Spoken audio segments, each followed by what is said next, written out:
आज बृहस्पतिवार के दिन मैं आप सभी को सुनाऊंगी बृहस्पतिवार की व्रत कथा। कथा को श्रद्धा से सुनिएगा, आपकी सारी इच्छा जरूर पूरी होगी।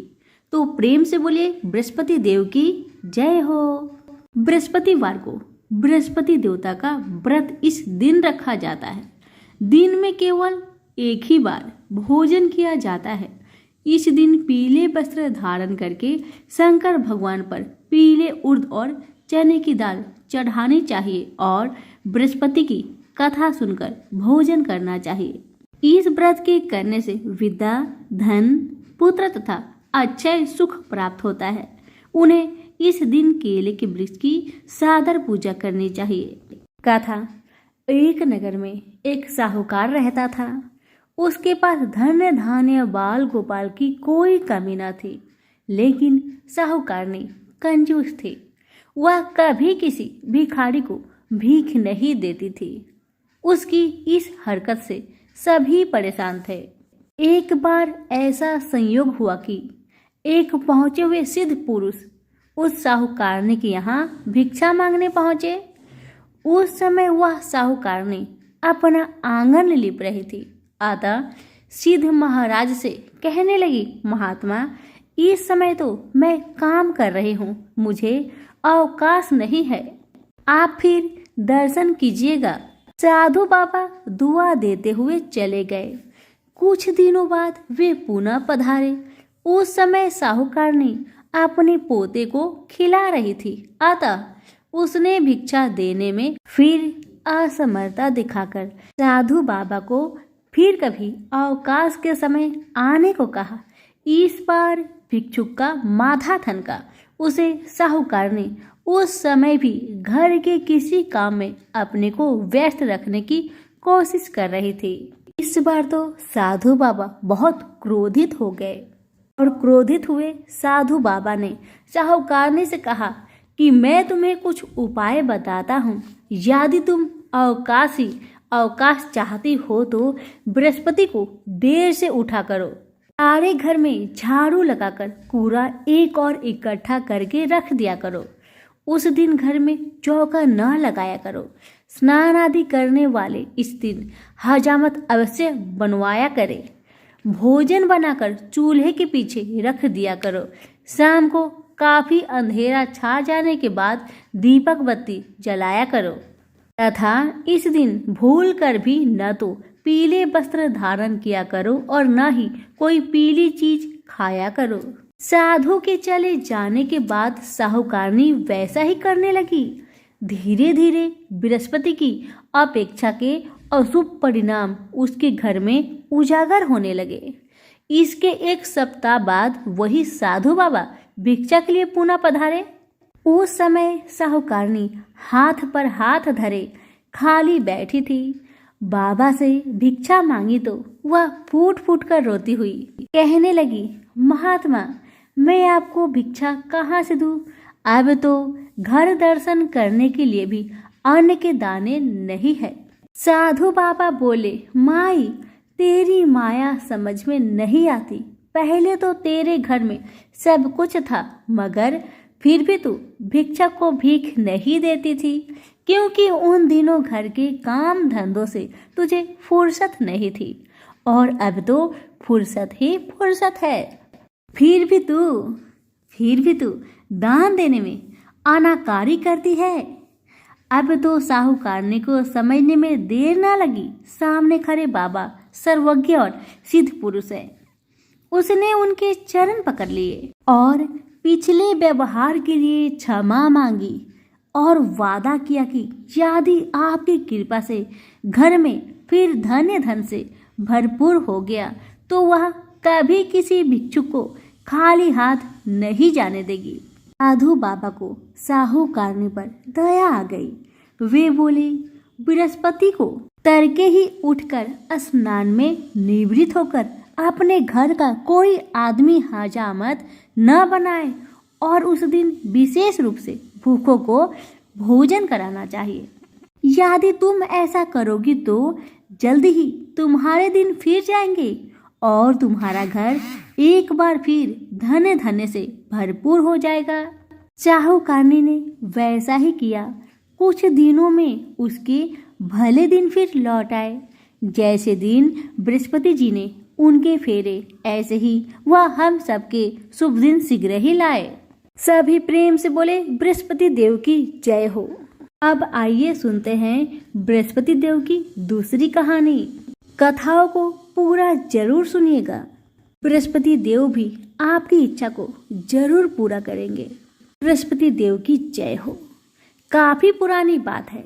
एक दिन देवाधिदेव इंद्रदेव अपने सोने से जड़े सिंहासन पर विराजमान थे। अनेकानेक देव, किन्नर, ऋषि आदि उनके दरबार में उपस्थित होकर उनकी स्तुतियों का गान कर रहे थे। आत्म प्रशंसा सुनते सुनते इंद्र को गर्व हो गया। वे अपने को सर्वशक्तिमान समझने लगे। ठीक इसी अवसर पर देवगुरु बृहस्पति जी दरबार में पधारे। इंद्र दरबार के सभी सभापति देवगुरु की अभ्यर्थना में सादर उठकर खड़े हो गए। मगर अभिमान के मद में इंद्र अपने सिंहासन पर ही जमा रहा। बृहस्पति देवता को इंद्र का गर्व समझने में तनिक भी देर नहीं लगी। इंद्र की इस अवज्ञा को उन्होंने अपमान समझा और वे क्रोधित होकर वहां से लौट आए। बृहस्पति देवता के लौटते ही इंद्र को अपनी गलती का एहसास हो गया। वह अपने किए गर्व पर पछताने लगा। उसने उसी क्षण गुरुदेव के चरणों में उपस्थित होकर क्षमा मांगने का निश्चय किया। बृहस्पति देव अपने तपोबल से इंद्र के इस इरादे को जानकर अपने लोक से दूसरे लोक को चले गए। इंद्र उनके लोक में निराश होकर लौट आया। उन दिनों इंद्र का शत्रु बृहस्पति था। जब उसे देवगुरु की रुष्टता का ज्ञान हुआ तो उसने देवलोक पर चढ़ाई करने का सही अवसर जानकर दैत्य गुरु शुक्राचार्य से परामर्श किया। उन्हें बृहस्पति की बात जच गई। शुक्राचार्य की आज्ञा और बृहस्पति के नेतृत्व में दैत्य सेना ने इंद्रलोक को घेरकर ऐसी मार लगाई कि इंद्रदेव को छठी का दूध याद आ गया। हार कर वे सिर पर पैर रखकर ब्रह्मा जी की सेवा में उपस्थित हुए। उन्होंने इंद्र को तत्वस्था के पुत्र विश्वरूपा की शरण में जाने को कहा। विश्वरूपा अपने समय का सर्वश्रेष्ठ ज्ञानी विज्ञानी ब्राह्मण था। इंद्र ने जब उनके प्रकार से विश्वरूपा की वंदना की तो वे बड़े कठिनाई से देवराज के पुरोहित बनने को तैयार हुए। विश्वरूपा ने पिता की आज्ञा प्राप्त कर आचार्यत्व स्वीकार कर ऐसा यत्न किया कि देवराज को विजय प्राप्त हुई। वे पुनः आसन पर विराजमान हुए। विश्वरूपा के 3 मुख थे। प्रथम से वे सोमवल्ली लता के रस का पान करते थे, दूसरे मुख से मदिरा पीते थे और तीसरे मुख से अन्न जल ग्रहण करते थे। विजयी देवराज ने विश्वरूपा के आचार्यत्व में यज्ञ करने की इच्छा प्रकट की तो वे देवराज को यज्ञ कराने लगे। यज्ञ के दौरान अनेक दैत्यों ने विश्वरूपा से एकांत में संपर्क स्थापित करके कहा, आपकी माता दैत्य कन्या है, इस कारण आपका कर्तव्य है कि प्रत्येक तीसरी आहुति देते समय आप नाम अवश्य ही ले लिया करें। विश्वरूपा को दैत्य की बात समझ में आ गई। वे यज्ञ की हर तीसरी आहुति दैत्यों के नाम समर्पित करने लगे। फलतः देवताओं का तेज घटने लगा। देवराज को जब सही वस्तु स्थिति का पता लगा तो वे इतने क्रोधित हुए कि उन्होंने विश्वरूपा के सिर काट दिए। विश्वरूपा के मदिरा पीने वाले मुख से भौरा बना, सोमवल्ली पीने वाले मुख से कबूतर बना और अन्न खाने वाले मुख से तीतर बना। विश्वरूपा की हत्या करते ही ब्रह्म हत्या के कारण देवराज का स्वरूप ही बदल गया। विश्वरूपा का हत्या का पाप बड़ा भारी था। देवताओं के 1 वर्ष तक पुष्पचरण करने पर भी जब ब्रह्म हत्या का पाप न कटा तो देवराज ने सभी देवताओं सहित ब्रह्मा जी की स्तुति की। उन्हें दया आ गई। वे बृहस्पति देवता को साथ लेकर वहां पधारे। दोनों को इंद्र और देवताओं पर दया आ गई। उन्होंने ब्रह्मा हत्या के पाप के 4 भाग किए। उसका एक भाग उन्होंने धरती को सौंपा। फलतः धरती में ऊंचे नीचे गड्ढे हो गए। तभी ब्रह्मा जी ने धरती को वरदान दिया कि ये गड्ढे अपने आप भर जाया करेंगे। पाप का दूसरा भाग वृक्षों को सौंपा गया, जिसके कारण उनका दुख गोंद बनकर बहता रहता है। ब्रह्मा जी के वरदान के कारण केवल गूगल का गोद पवित्र माना जाता है। पाप का तीसरा भाग यौवन प्राप्त स्त्रियों को दिया गया, जिसके कारण वे प्रत्येक मास अशुद्ध होकर प्रथम दिन चंडालनी, दूसरे दिन ब्रह्मा घातनी और तीसरे दिन धोबिन रहकर चौथे दिन शुद्ध होती है। पाप का चौथा भाग जल को दिया गया, जिसके कारण उस पर फेन और सिवाल आदि आता है। इसी के साथ जल को वरदान दिया गया कि तू जिस पर पड़ जाएगा उसका भार बढ़ जाएगा। इस प्रकार बृहस्पति जी इंद्र से संतुष्ट हुए और उनकी तथा ब्रह्मा जी की कृपा से इंद्र के जैसे पाप ताप करे। वैसे ही बृहस्पति देवता हम सब पर अपनी कृपा बनाए रखे। तो सभी प्रेम से बोलिए बृहस्पति देव की जय हो। अब आइए सुनते हैं बृहस्पति देव की तीसरी कहानी। सभी प्रेम से बोले बृहस्पति देव की जय। आज आप सभी सुनेंगे देवगुरु बृहस्पति की कहानी। गुरुवार व्रत करने से बृहस्पति देवता प्रसन्न होते हैं। यह व्रत अत्यंत फलदायी है। अग्नि पुराण के अनुसार अनुराधा नक्षत्र युक्त गुरुवार से आरंभ करके 7 गुरुवार व्रत करने से बृहस्पति ग्रह की हर पीड़ा से मुक्ति मिलती है। बृहस्पतिवार व्रत कथा प्राचीन समय की बात है। एक नगर में एक बड़ा व्यापारी रहता था। वह जहाजों में माल लादकर दूसरे देशों में भेजा करता था, परंतु उसकी पत्नी अत्यंत कंजूस थी। वह किसी को एक दमड़ी भी नहीं देनी चाहती थी। एक बार सेठ जब दूसरे देश व्यापार करने गया तो पीछे से बृहस्पति देव ने साधु का वेश में उसकी पत्नी से भिक्षा मांगी। व्यापारी की पत्नी बृहस्पति देव से बोली, हे साधु महाराज, मैं इस दान और पुण्य से तंग आ गई हूँ। आप कोई ऐसा उपाय बताए जिससे मेरा सारा धन नष्ट हो जाए और मैं आराम से रह सकूं। मैं यह धन लुटता हुआ नहीं देख सकती। बृहस्पति देव ने कहा, हे देवी, तुम बड़ी विचित्र हो। संतान और धन से कोई दुखी होता है? अगर अधिक धन है तो इसे शुभ कार्यों में लगाओ। कुंवारी कन्याओं का विवाह कराओ। विद्यालय और बाग बगीचों का निर्माण कराओ। ऐसे पुण्य कार्य करने से तुम्हारा लोक परलोक सार्थक हो सकता है। परंतु साधु की इन बातों से व्यापारी की पत्नी को खुशी नहीं हुई। उसने कहा, मुझे ऐसी धन की आवश्यकता नहीं है जिसे मैं दान में दूं। तब बृहस्पति देव बोले, यदि तुम्हारी ऐसी इच्छा है तो तुम एक उपाय करना। 7 बृहस्पतिवार घर को गोबर से लिपना। अपने केशों को पीली मिट्टी से धोना। केशों को धोते समय स्नान करना। व्यापारी से हजामत बनाने को कहना। भोजन में मांस मदिरा खाना। कपड़े अपने घर धोना। ऐसा करने से तुम्हारा सारा धन नष्ट हो जाएगा।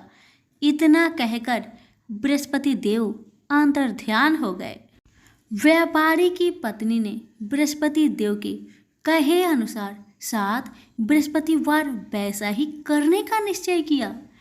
केवल 3 बृहस्पतिवार बीते थे कि उसके समस्त धन संपत्ति नष्ट हो गई और वह परलोक सिधार गई। जब व्यापारी वापस आया तो उसने देखा कि उसका सब कुछ नष्ट हो चुका है। उस व्यापारी ने अपनी पुत्री को सांत्वना दी और दूसरे नगर जाकर बस गया। वहां वह जंगल से लकड़ी काटकर लाता और शहर में बेचता। इस तरह वह अपना जीवन व्यतीत करने लगा। एक दिन उसकी पुत्री ने दही खाने की इच्छा प्रकट की, लेकिन व्यापारी के पास दही खरीदने के पैसे नहीं थे। वह अपनी पुत्री को अवशासन देकर जंगल में लकड़ी काटने चला गया। वहां एक वृक्ष के नीचे बैठ अपनी पूर्व दशा पर विचार कर रोने लगा। उस दिन बृहस्पतिवार था। तभी वहां बृहस्पति देव साधु के रूप में सेठ के पास आए और बोले, हे मनुष्य, तू इस जंगल में किस चिंता से बैठा है? तब व्यापारी बोला, हे महाराज, आप सब कुछ जानते हैं। इतना कहकर व्यापारी अपनी कहानी सुनाकर रो पड़ा। बृहस्पति देव बोले, देखो बेटा, तुम्हारी पत्नी ने बृहस्पति देव का अपमान किया था, इसी कारण तुम्हारा यह हाल हुआ है। लेकिन अब तुम किसी प्रकार की चिंता मत करो। तुम गुरुवार के दिन बृहस्पति देव का पाठ करो। 2 पैसे के चने और गुड़ को लेकर जल के लोटे में शक्कर डालकर वह अमृत और प्रसाद अपने परिवार के सदस्यों और कथा सुनने वालों में बांट दो। स्वयं भी प्रसाद और चनरा मिलट लो। भगवान तुम्हारा अवश्य कल्याण करेंगे। साधु की बात सुनकर व्यापारी बोला, महाराज, मुझे तो इतना भी नहीं बचता कि मैं अपनी पुत्री को दही लाकर दे सकूं। इस पर साधु जी बोले, तुम लकड़ियां शहर में बेचने जाना। तुम्हें लकड़ियों के दाम पहले से चौगुने मिलेंगे, जिससे तुम्हारे सारे कार्य सिद्ध हो जाएंगे। उसने लकड़ियां काटी और शहर में बेचने के लिए चल पड़ा। उसकी लकड़ियां अच्छे दाम में बिक गई, जिससे उसने अपनी पुत्री के लिए दही लिया और गुरुवार की कथा हेतु चना गुड़ लेकर कथा की और प्रसाद बांटकर स्वयं भी खाया। उसी दिन परंतु अगले बृहस्पतिवार को वह कथा करना भूल गया। अगले दिन वहां के राजा ने एक बड़े यज्ञ का आयोजन कर पूरे नगर के लोगों के लिए भोज का आयोजन किया। राजा की आज्ञा अनुसार पूरा नगर राजा के महल में भोज करने गया, लेकिन व्यापारी व उसकी पुत्री तनिक विलंब से पहुंचे। अतः उन दोनों को राजा ने महल में ले जाकर भोजन करवाया। जब वे दोनों लौटकर आए तब रानी ने देखा कि उसका खूंटी पर टंगा हार गायब है। रानी को व्यापारी और उसकी पुत्री पर संदेह हुआ कि उसका हार उन दोनों ने ही चुराया है। राजा के आज्ञा से उन दोनों को कारावास की कोठरी में कैद कर दिया गया। कैद में पड़कर दोनों अत्यंत दुखी हुए। वहां उन्होंने बृहस्पति देवता का स्मरण किया। बृहस्पति देव ने प्रकट होकर व्यापारी को उसकी भूल का आभास कराया और उन्हें सलाह दी कि गुरुवार के दिन कैद खाने के दरवाजे पर तुम्हें 2 पैसे मिलेंगे। उनसे तुम चने और मुनक्का मंगवाकर विधि पूर्वक बृहस्पति देवता का पूजन करना। तुम्हारे सब दुख दूर हो जाएंगे। बृहस्पतिवार को कैद खाने के द्वार पर उन्हें 2 पैसे मिले। बाहर सड़क पर एक स्त्री जा रही थी। व्यापारी ने उसे बुलाकर गुड़ और चने लाने को कहा। इस पर वह स्त्री बोली, मैं अपने बहू के लिए गहने लेने जा रही हूँ, मेरे पास समय नहीं है। इतना कहकर वह चली गई। थोड़ी देर बाद वहां से एक और स्त्री निकली। व्यापारी ने उसे बुलाकर कहा कि हे बहन, मुझे बृहस्पतिवार की कथा करनी है, तुम मुझे 2 पैसे का गुड़ चना ला दो। बृहस्पति देव का नाम सुनकर वह स्त्री बोली, भाई, मैं तुम्हें अभी गुड़ चना लाकर देती हूँ। मेरा एकलौता पुत्र मर गया है, मैं उसके लिए कफन लेने जा रही थी, लेकिन मैं पहले तुम्हारा काम करूंगी, उसके बाद अपने पुत्र के लिए कफन लाऊंगी। वह स्त्री बाजार से व्यापारी के लिए गुड़ चना ले आई और स्वयं भी बृहस्पति देव की कथा सुनी। कथा के समाप्त होने पर वह स्त्री कफन लेकर घर गई। घर पर लोग उसके पुत्र की लाश को राम नाम सत्य है कहते हुए शमशान ले जाने की तैयारी कर रहे थे। स्त्री बोली, मुझे अपने लड़के का मुख देख लेने दो। अपने पुत्र का मुख देखकर उस स्त्री ने उसके मुख में प्रसाद और चंद्रामृत डाला। प्रसाद और चंद्रामृत के प्रभाव से वह पुनः जीवित हो गया। उसी रात बृहस्पति देव राजा के सपने में आए और बोले, हे राजन, तूने जिस व्यापारी और उसके पुत्री को जेल में कैद कर रखा है वह बिल्कुल निर्दोष है। तुम्हारी रानी का हार वही खूंटी पर टांगा है। दिन निकलता तो राजा रानी ने हार खूंटी पर लटका हुआ पाया।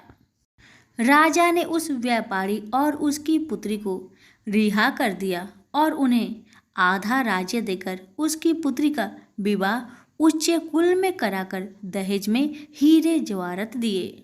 सभी प्रेम से बोलिए, बृहस्पति देव की जय हो, विष्णु भगवान की जय हो। अब आइए सुनते हैं बृहस्पति देव की चौथी कहानी, बृहस्पति देव की जय हो। तो आइए सुनते हैं यह कथा। बहुत पहले की बात है। एक गांव में ऐसा गरीब धार्मिक ब्राह्मण रहता था जिसकी कोई संतान नहीं थी। वह रोज नहा धोकर मन से देवताओं की पूजा करते हुए संतान की मांग करता, लेकिन ब्राह्मण की पत्नी खूब आलसी थी। वह न स्नान करती थी और न ही पूजा पाठ। पत्नी की इस आदत से ब्राह्मण दुखी रहता था। ब्राह्मण के धार्मिक गुणों से उसके घर में जल्द ही संतान के रूप में एक पुत्री ने जन्म लिया। उसकी पुत्री भी ब्राह्मण की तरह ही धार्मिक थी। जैसे जैसे वो बड़ी हो रही थी, पूजा पाठ में उसका मन भी उतना ही लगने लगा।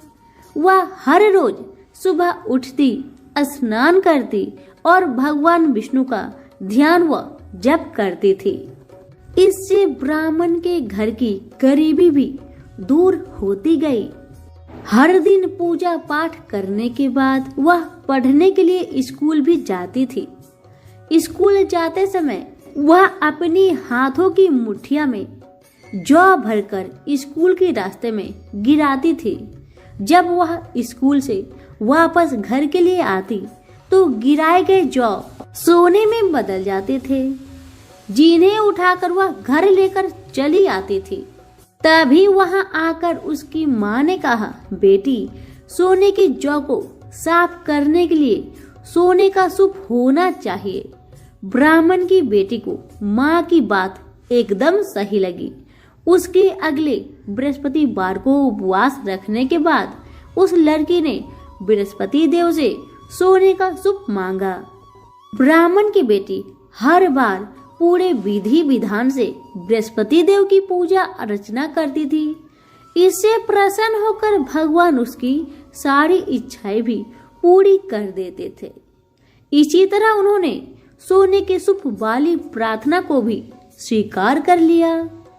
अगले दिन हर रोज की तरह ब्राह्मण की बेटी पूजा पाठ करके स्कूल गई और रास्ते में जौ के दाने बोते हुए गई। वापस आते समय जब वह जौ के दाने बीन रही थी तो उसे सोने का सूप भी मिल गया। सोने का सूप लेकर वह घर आई, जिससे उसने सोने के जौ को साफ किए। एक दिन इसी तरह ब्राह्मण की बेटी घर के बाहर बैठकर सोने के जौ को सोने के सूप से साफ कर रही थी। तभी उसके घर के सामने से एक राजकुमार गुजर रहा था।